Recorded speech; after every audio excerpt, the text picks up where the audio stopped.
A seguir, programa Valores. Apoio Stick Fran, você ainda vai usar. Orcade Shoes Gallery, a tendência é você andar bonita.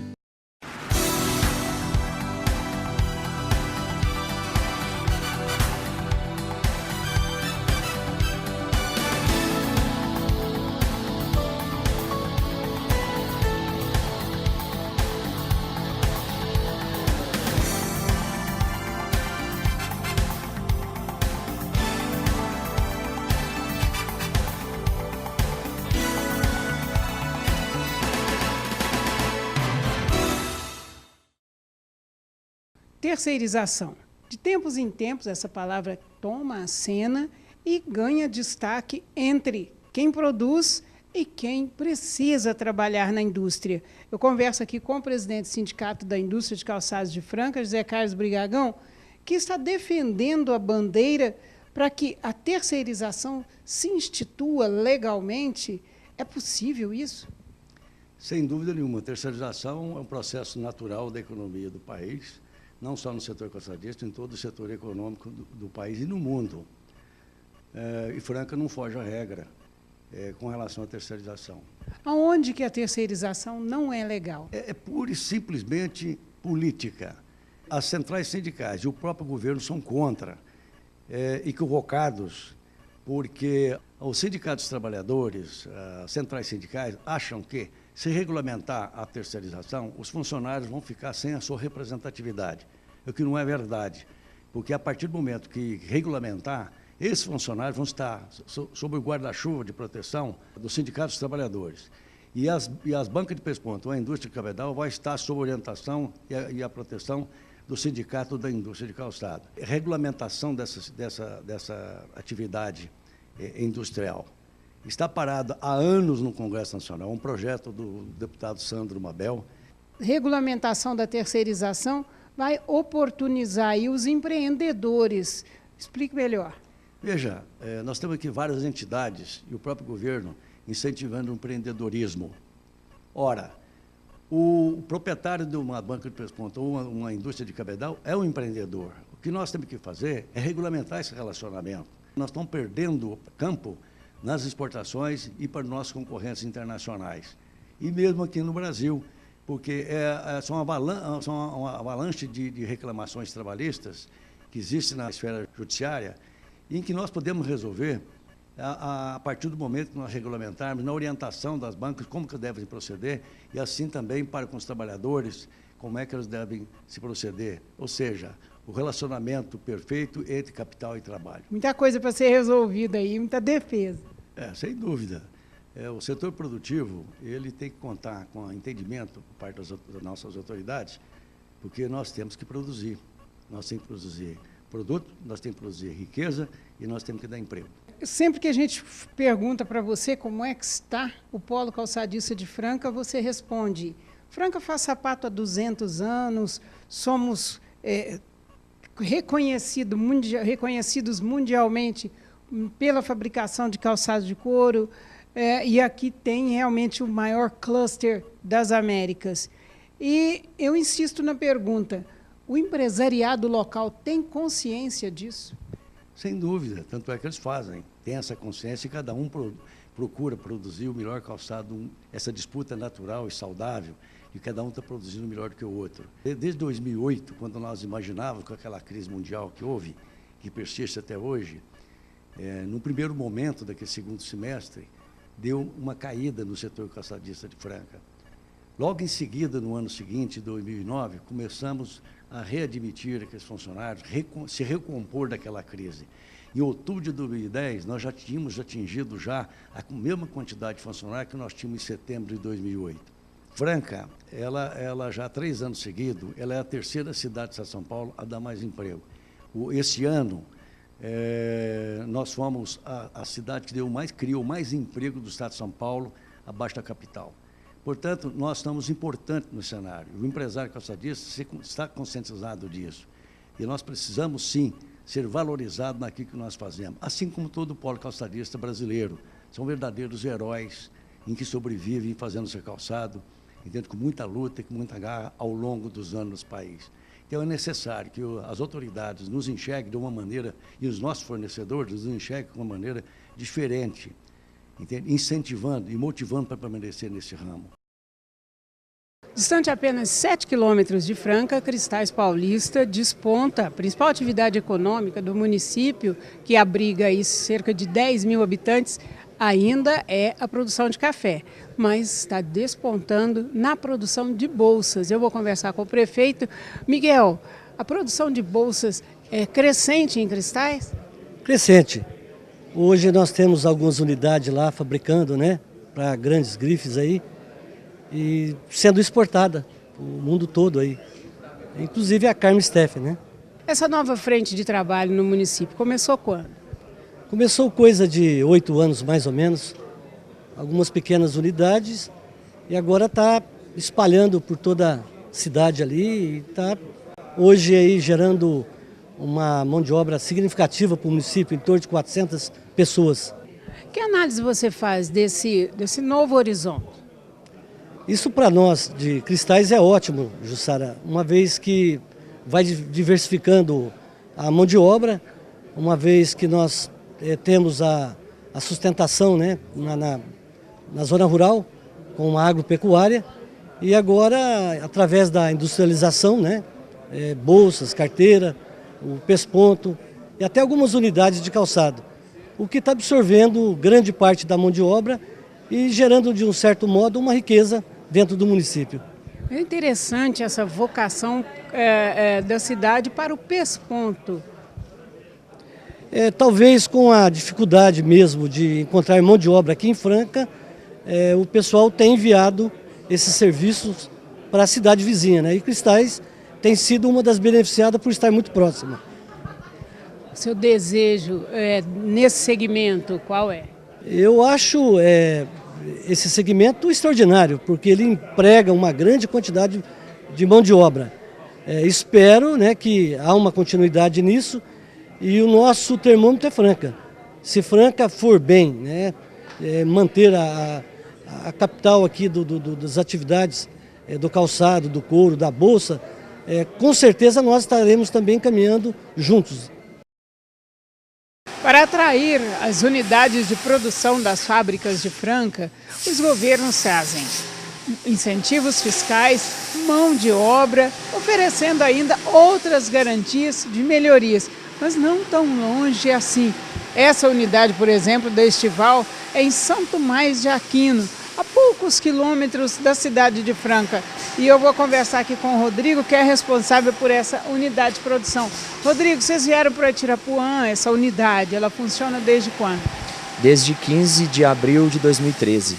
Por que foi que vocês decidiram vir para cá? Uma das vantagens que a gente encontrou são os incentivos que a prefeitura oferece, né, como aluguel de barracão, oferece o barracão, e sem contar também a mão de obra que a gente encontrou aqui no momento qualificada para a gente estar podendo montar essa unidade. Fora as outras vantagens também, para nós seria um pouco mais vantajoso também. Rodrigo, são quantos funcionários aqui? Hoje nós temos 36 funcionários aqui em São Tomás. Estão contratando? No momento não, né? Mas assim, a perspectiva de contratação daqui para frente, acredito que para abril nós vamos voltar a contratar novamente, né? A intenção é dobrar o quadro de funcionários que nós temos hoje. E nós temos aqui duas unidades, 2 galpões. Sim, são 2 unidades, né? 2 galpões. A gente dá o início no processo em um barracão e logo em seguida termina o calçado no final, no outro barracão. Quais os processos de fabricação são feitos nessa unidade? Aqui são feitos os processos de pesponto, né? Então o sapato chega ao cabedal cortado e a gente dá início a ele com pesponto, né? Com colação de peça e pesponto, e leva o cabedal para a Franca pronto para montagem, né? Ele vai só o cabedal, ele vai pespontado daqui para a Franca. E por que justamente essas etapas da produção? É porque a mão de obra de pesponto é mais fácil de ser encontrada do que os outros processos que vão no calçado, né? Então seria assim, o pesponto seria a mão de obra que a gente conseguiu encontrar, porque os outros processos no calçado que exigem um pouquinho mais de experiência, a gente não consegue encontrar no momento na cidade. Quais são os processos mais difíceis, que exigem mais mão de obra qualificada? Além do pesponto também, que exige um pouco de mão de obra qualificada, seria o processo de chanfração, de corte, de montagem também, injeção de calçado, que lá em Franca coloca também faz, né, que tem injeção de calçado. Esses continuam sendo mesmo necessário que seja feito em Franca? Por enquanto, sim. Na realidade, a ideia, né, a intenção é de a gente poder estar trazendo também, montando outras partes do calçado também, que seria o corte, a chanfração. Como que a gente faria isso? Qualificando o pessoal que está aqui, trazendo máquina, montando até uma escolinha talvez, para estar colocando esse pessoal aqui e ensinando. Quer dizer, é ir ampliando até que aqui se faça a etapa completa na produção do calçado. Sim, a intenção é essa, né? Nós começamos com o pesponto, mas futuramente a intenção é colocar logo após isso a parte de preparação, que seria corte, chanfração e talvez também em seguida, quem sabe no futuro próximo aí, a montagem do calçado também e talvez a injeção, né? Injeção do solado. Sim. Com certeza. HB, Amazonas, Espessoto, Eberly, Vulcabras, olha, são inúmeras as indústrias de calçados onde o Luiz já trabalhou. A sapataria do Luiz, na rua Padre Anchieta, onde não só o consumidor final, mas inúmeras indústrias de calçados ainda vêm recorrer ao trabalho por conta do talento que ele tem no pesponto. Vem para cá. Enquanto o Luiz passa aqui para sentar do meu lado, contar um pouquinho da sua história para mim, Luiz. Como é que começou a sua carreira profissional? Comecei aos 10 anos, comecei a aprender a pespontar. Aos 13 anos já estava registrado em uma fábrica como pespontador. Espera um pouquinho. E a infância não te fez falta brincar? Na época, meus pais não tinham condição de bancar meu estudo, aí eu tive que trabalhar para me virar, entendeu?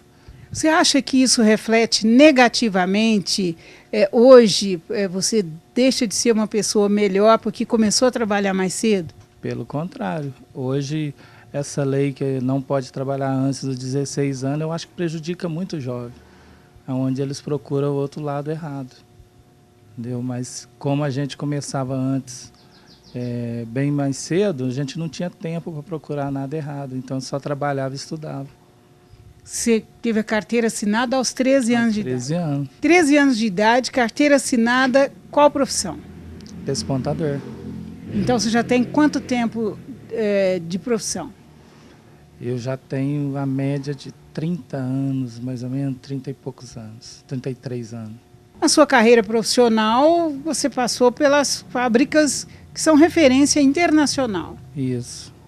Na época, M2000, Guaraldo, HB, no Vegas, Vulcabras, Calçados Eber. Todas essas eu trabalhei. E sempre trabalhei na área de modelagem, pesponto de amostra, entendeu? Então, mais um serviço mais fino. Luiz, há quem diga também que esse profissional classe A está praticamente em extinção. Culpa de quem? É culpa do governo, né? Por causa que os impostos atrapalham muito a produção em Franca, perdemos muito mercado para os chineses, onde está danando tudo. Aí todo mundo está procurando um outro negócio para ver se vive melhor. Existem os dois lados da moeda. O empresário pode formar, mas se ele não tiver condição de pagar também o salário suficiente, o empregado não vai ficar. Não tem como segurar. Uma proposta melhor, eles vão embora.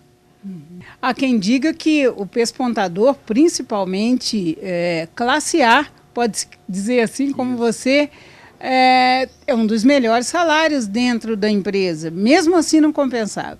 Não, não compensava. No meu caso, hoje o conserto é bem mais vantajoso. Quando foi que você decidiu ter o próprio negócio? Primeiro, eu trabalhava em 2 serviços, no caso. O último foi o Amazonas e trabalhava na outra sapataria. Aí foi aonde eu fui aperfeiçoando sobre o conserto. Aí, depois de 4, 5 anos que a gente estava trabalhando desse jeito, aí eu resolvi abandonar as empresas e montar meu próprio negócio, que já faz 11 anos. Tamanha facilidade para se comprar e a velocidade dos lançamentos de novos produtos nas lojas, a gente fica pensando, ainda se conserta muito? Conserta, principalmente as mulheres, né, que que faz o Brasil andar ou o mundo andar, né? Porque sem elas, nada ia para frente.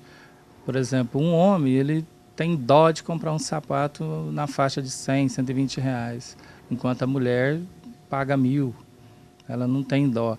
E se ela pagou 1.000, saiu um saltinho, ela vai trocar ele para não perder o sapato que ela gostou. Enquanto o homem, enquanto não acaba o sapato, ele compra outro, mas não arruma. Então é a mulher que arruma mais. E eu estou vendo a quantidade de bolsas e malas de viagens. Esse também é uma parte do negócio, é 50% do negócio. 50% são as malas, né? Porque os aeroportos são meus sócios. Eles estragam tudo. Eles jogam a mala, elas quebram, aí eu tenho que consertar. Luiz, eu cheguei aqui, vi aqui na sua sapataria pilhas de caixas de sapato. Todos do mesmo modelo, obviamente, é uma encomenda de uma indústria.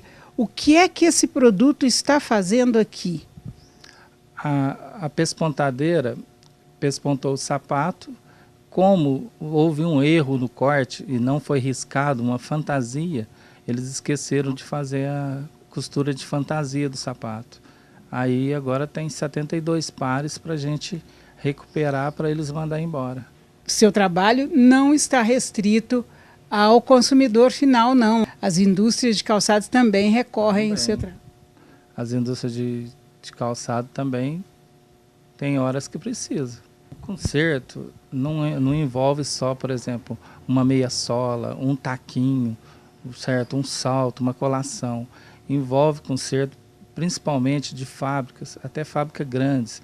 Exemplo, Turim, Democrata. Todos eu já fiz serviço para eles, para salvar embarque. Porque quando eles estouram uma trave de um sapato, algo assim, que eles têm que desmanchar o sapato para fazer novamente o pedido. Aí eu tenho como corrigir. Então, aí, nesse ponto aí é onde a gente faz outro tipo de conserto. E às vezes a pessoa acha que é só meia sola, saltinho, mas não é. Tem vários tipos de conserto. Você já tem mais de 30 anos de trabalho, está na hora de se aposentar. O legado vai para quem? Bom, na minha opinião, eu acho que meu filho, entendeu? Ele já sabe fazer algumas coisas, apesar de ter 12 anos, mas ele é muito inteligente e pode ser meu substituto. E eu espero que sim. Dizem que Franca é uma ilha cercada por mineiros. Dizem até que a cidade é a mais mineira do estado de São Paulo. Tem até quem arrisca dizer que todo francano com mais de 40 anos é mineiro. Bom, deixando em segundo plano os exageros, cada uma dessas afirmações tem um tanto de verdade. Começando pela geografia, Franca está bem na divisa do estado de Minas Gerais com São Paulo. Em linha reta, são apenas 21 quilômetros até Claraval e 31 quilômetros até Ibiraci. Mas a influência dos mineiros na vida da cidade pode ser justificada principalmente na formação do polo industrial. A partir dos anos 60, com o desenvolvimento da indústria calçadista, Franca tornou-se a terra da oportunidade e a migração dos mineiros que vieram das cidades vizinhas impulsionou o crescimento da produção. Gente que, sem perceber, comanda o destino de milhares de pessoas, porque são donos de empresas criadas pelo próprio esforço e própria vontade. Vieram para Franca, expandiram seu negócio, sobrepondo os obstáculos sem jamais desistir e alcançaram o sucesso como empresários.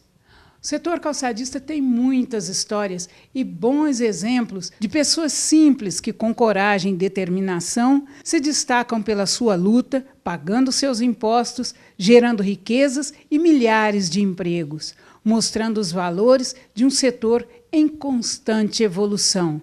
Luiz, quando a gente fala Silverado, o que nos vem à cabeça é aquela caminhonete bruta, robusta. O que é que tem a ver com as suas botas?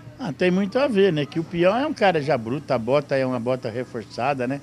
Você vê a Silverado é uma caminhonete tão boa quanto a bota da Silverado. A caminhonete aqui no Brasil saiu de linha, parece que em 2006. Já faz 7 anos e tá cheio de silverado boa andando aí pela rua. É igual bota silverado. Tem bota silverado que o Dominguinho fez e tá andando aí na rua também até hoje. A marca de botas Silverado, ela está no mercado há quanto tempo? Ah, já há mais de 30 anos. A Silverado é uma marca antiga. Ela começou, na verdade, antes da caminhonete, né? Ela foi fundada pelo Dominguinhos, o filho do Dominguinhos. Aí veio a caminhonete em seguida, embalou muito a Silverado. Ela foi por bom tempo dominante do mercado de botas. Aí passou para os 50, o 50 também trabalhou muito tempo com a Silverado.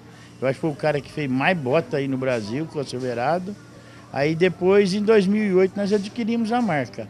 Terceirizamos até 2010, aí de 2010 para cá nós montamos a fábrica, aí a fabricação total da gente, 100%. Onde é que era a sua padaria? Era a padaria Barão do Nicásio, na Avenida Major Nicásio.